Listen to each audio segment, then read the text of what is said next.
Hello, dear students. Let us begin with a new concept of second chapter, that is electric potential and capacitance. In today's session, we will discuss about the concept of capacitors. We all have heard about the word capacitor. We mostly use it in case of fans, TVs, etc. We use capacitors in our day-to-day life. We hear about capacitor in our daily life. But now, what actually is a capacitor? Capacitor is a device. Okay, capacitor is a device which is used to store electrical charge or the electrical energy. Okay, capacitor is nothing but a device, I can say a small device which is used to store the electrical charge or the electrical energy. Okay, so now let us consider a conductor.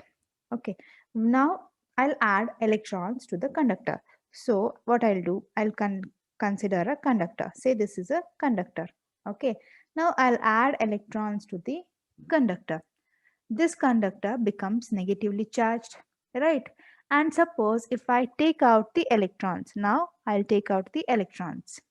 The body or this conductor becomes positively charged.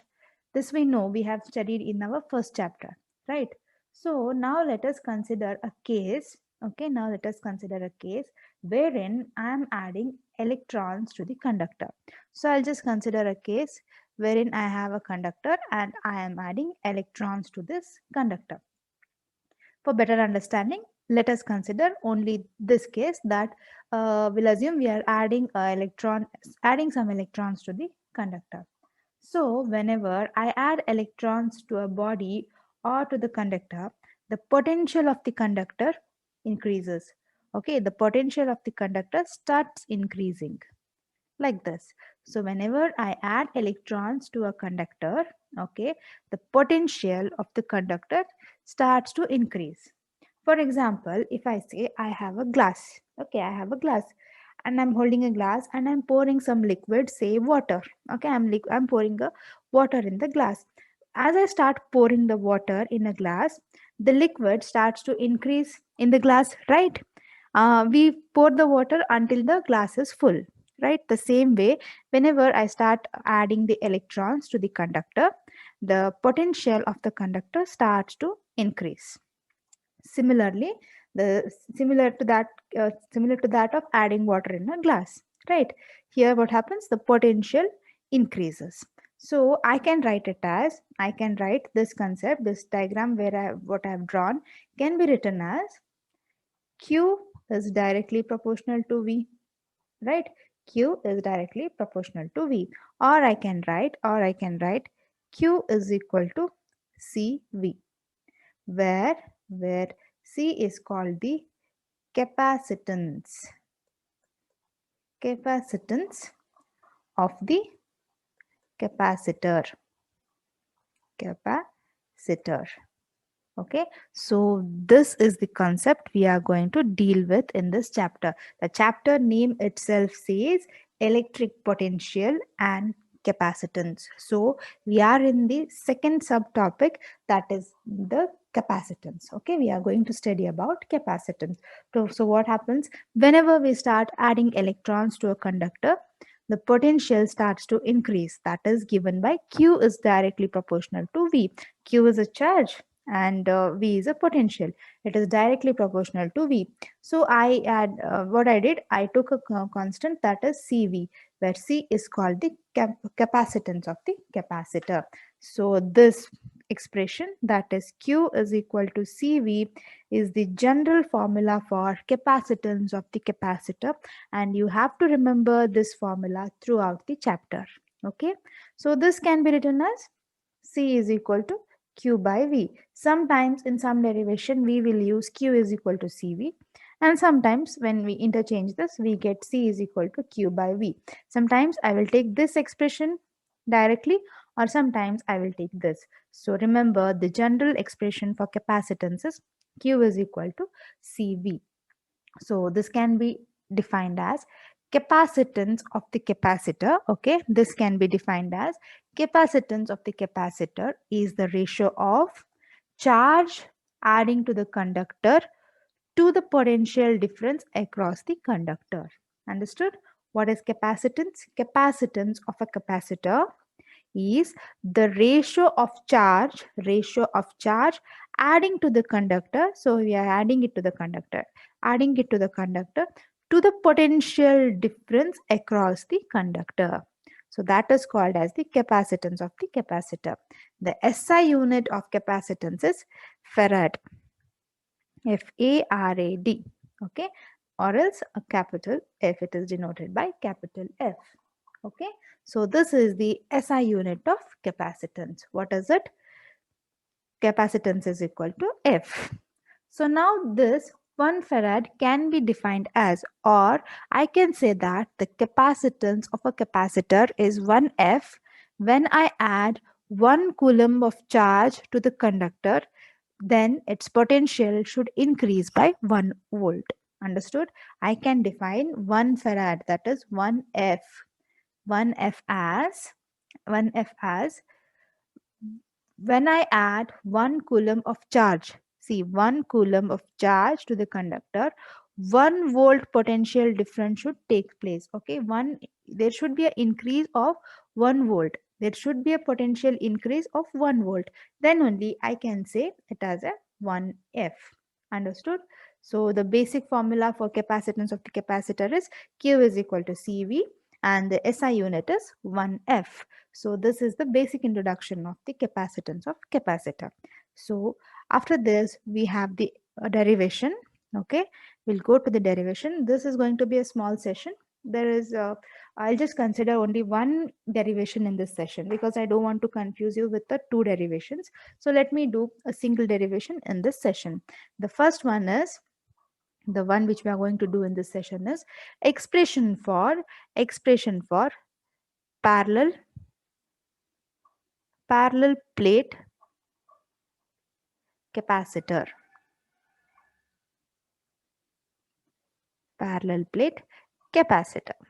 Okay, so we are going to derive the expression for parallel plate capacitor.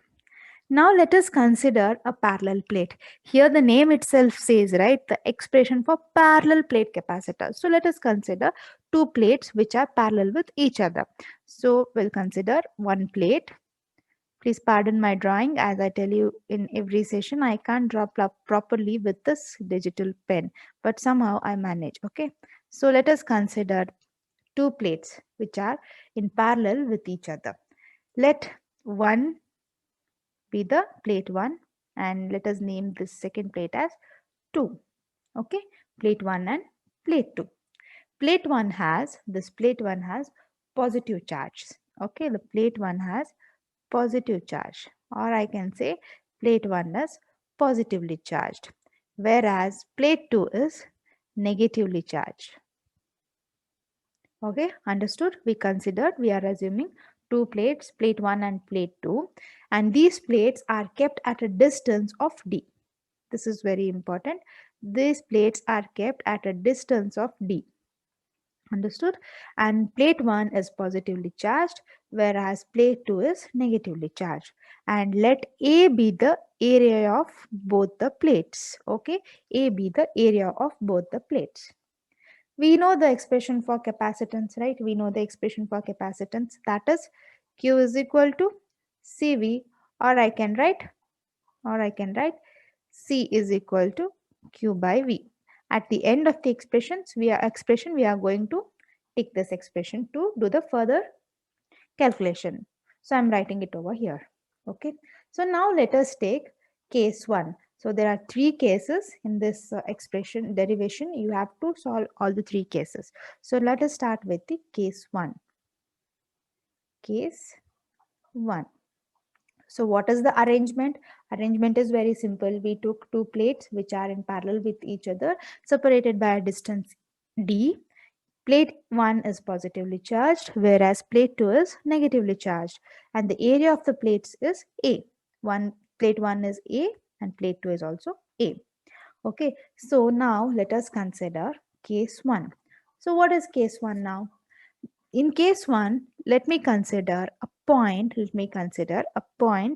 above the plate 1. The first case is, I will write it over, point above plate 1. So we are considering one point which is above the plate 1.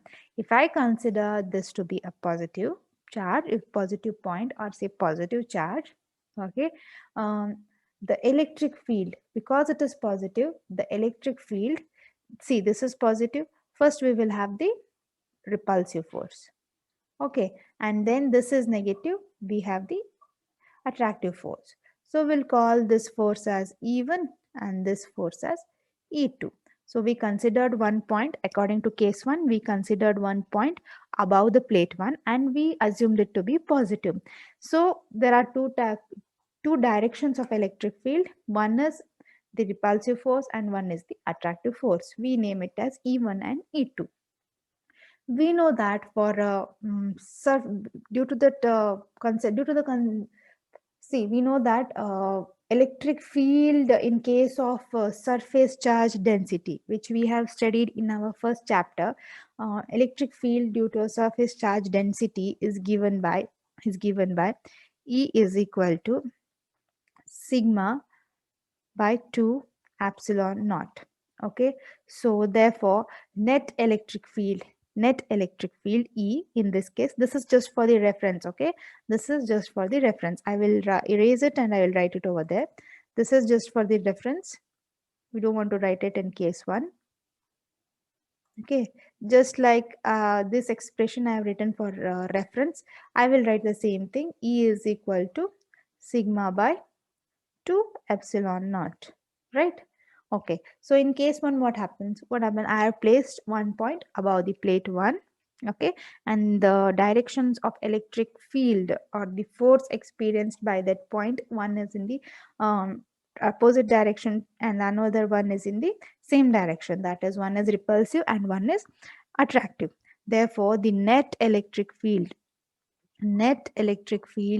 E will be E1 minus E2. So if I consider E1 to be sigma by 2 epsilon naught and also E2 as sigma by 2 epsilon naught, I will get net electric field as 0. The net electric field will be 0. So in first case, what happened? The net electric field due to a point above the plate 1 will be 0. So the case 1 is, in case 1, the electric field is 0. Similarly, now I'll consider case 2 wherein I will take a point below the plate 2. First case we took point above plate 1 and now I'll take a point below plate 2. So that is going to be our case 2. So in case 2, what happens? Point below plate 2. Okay, point below plate 2, excuse me. So if I consider a point below plate 2 and if I suppose this is also, if I assume this to be a positive charge, same thing, we will have two direction, one is attractive force and one will be the repulsive force. Therefore the net electric charge here also will be 0. How? E is equal to E1 minus E2, and if you consider this same thing, we will have E is equal to 0. Okay, so what happened? What is the conclusion for case 2? Here also the net electric field is 0. So we can conclude in both the cases that the point above the plate 1 and point below the plate 2 have the net electric field 0. So these two are the first cases. Now we'll go to the important case, or I can say the last case, that is case 3. Case 3. What might be the case 3 now? Where we can consider the point. Now let us consider a point in the middle of the plates, in between the plates. So the third case will be between the plates. Okay. First case is above plate 1, second case is below plate 2, and the third case is between the plates. Okay, between the plates. So let us assume this to be positive. So what happens if I assume this to be positive? This plate is negative, the point is positive, so the force will be in this direction, right?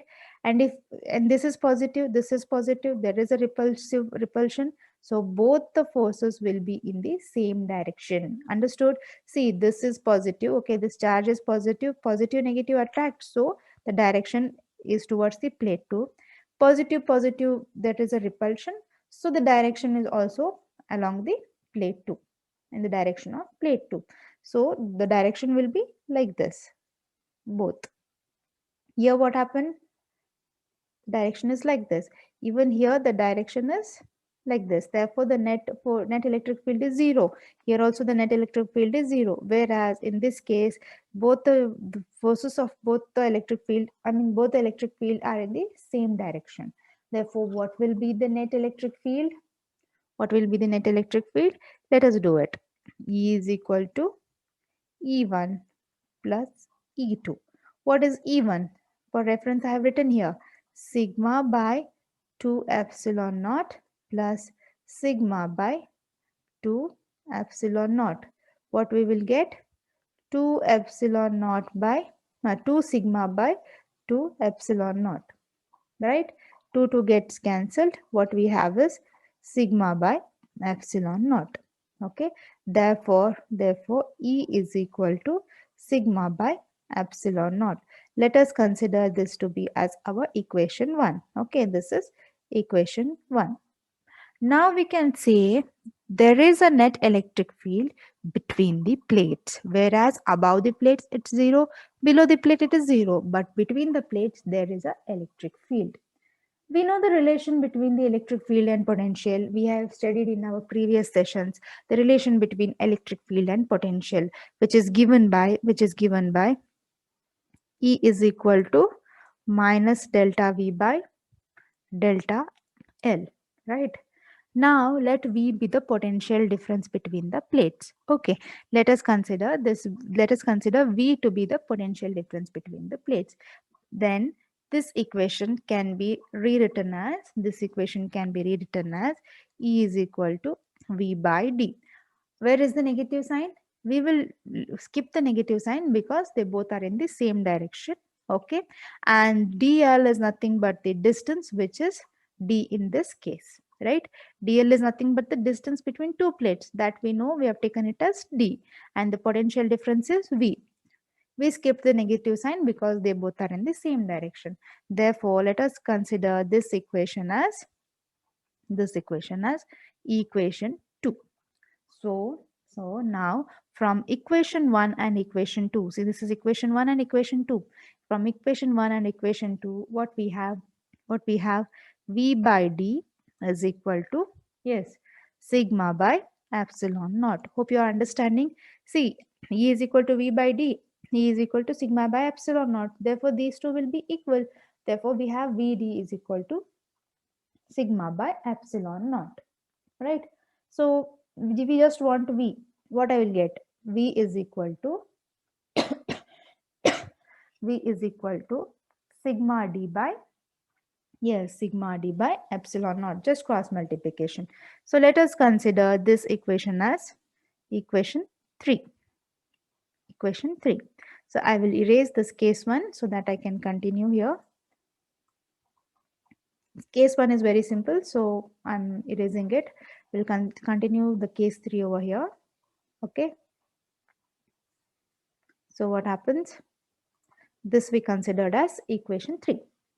But we know, according to surface charge density, which we have studied in our first chapter, we know that this sigma, okay, this sigma is Q by A, right? We know that sigma is equal to Q by A. Surface charge density is equal to Q by A. If I rearrange this, what I will get? Q is equal to sigma A. See what do we got? Q is equal to sigma A. Now at this point, I will introduce the concept of capacitance. I will introduce the concept of capacitance.